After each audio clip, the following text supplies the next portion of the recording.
Di hari keempat penyerangan Rusia ke Ukraina, ada banyak hal yang harus diatur ulang. Di atas kertas, dalam 48 jam jalan lurus, maka kendaraan bisa sampai Kiev, pusat pemerintahan Ukraina, dari berbagai penjuru kalau tentara Rusia dengan serangan kilat atau blitzkrieg ala Nazi dilakukan. Namun sampai saat ini sudah hampir 2 minggu, Kiev belum juga jatuh, bahkan sulit bisa didekati oleh tentara Rusia. 60 km antrian panjang mesin perang artileri milik Rusia nyangkut, stuck, tidak bisa maju.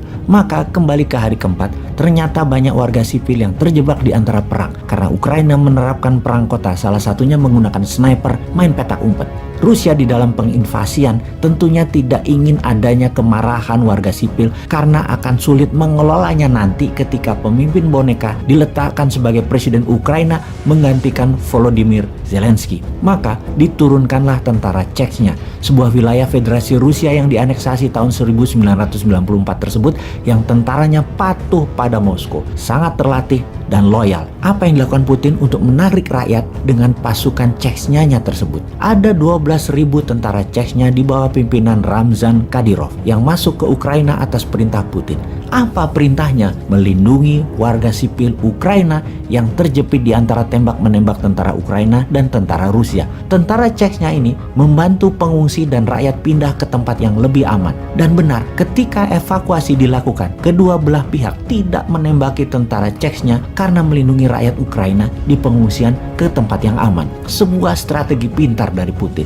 Masuknya pasukan muslim Chechnya ini semacam peacekeepingnya Rusia. Tentara ini elit, killing mesin dalam perang seperti tentara Gurkhanya Inggris asal Nepal. Kelebihan pasukan Chechnya, mereka bisa main dua kaki seperti seorang samurai. Seorang samurai bisa menyabet katananya dan membunuh lawannya tanpa belas kasih. Namun, seorang samurai ketika katananya berada di dalam sarung, samurai adalah orang yang santun, diam, penuh rasa seni, dengan ritual minum teh misalnya yang sangat penuh tata krama. Itu adalah perbedaannya antara seorang samurai yang pedangnya di dalam dan pedangnya dicabut. Pasukan Chechnya mirip, ketika senjata tidak di genggaman mereka, hanya nyandar di pundak, maka sebagai pelayan rakyat mereka sangat santun, ramah, dan melayani. Selain melayani rakyat Ukraina, posisi mereka menjaga gedung-gedung amunisi Ukraina yang dikuasai Rusia sebagai base camp. Namun tetap tugas utamanya melindungi sivilian. Lalu kita semua tahu bahwa missionaries, tentara swasta sebanyak 16.000 orang lebih sudah masuk ke Ukraina,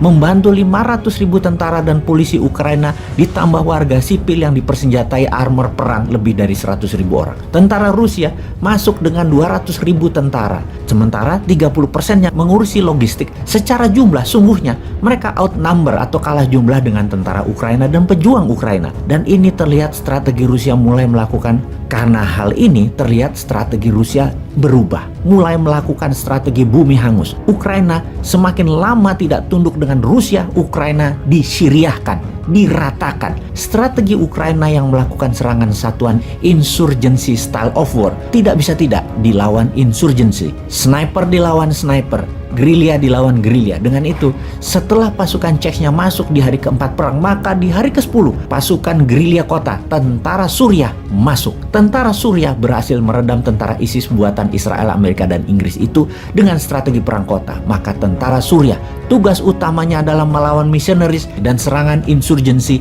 pejuang Ukraina tersebut. Menarik memang membahas perang Ukraina ini. Strategi Putin menggunakan pasukan Chechnya terbukti efektif mengambil hati masyarakat Ukraina. Dan strategi perang gerilya kota, sniper lawan sniper, disiapkan pasukan Suriah yang juga kategorinya adalah pasukan bayaran, missionaries. Siapapun pemenangnya di perang Ukraina ini saat ini belum bisa terlihat. Yang pasti perang ini akan panjang. Yang pasti kalau panjang, sanksi ekonomi terhadap Rusia akan berdampak. Sebagaimana kita ketahui, dunia sudah kecanduan fosil oil atau minyak bumi. 3 besar produsen dan pemilik cadangan minyak bumi terbesar adalah Amerika, Rusia, dan Arab Saudi. 60% Eropa Barat bergantung pada Rusia. Dan ketika Rusia mengurangi produksi untuk menyuplai Eropa Barat, siap-siap chaos dunia Barat. Perang dunia ketiga kah akhirnya?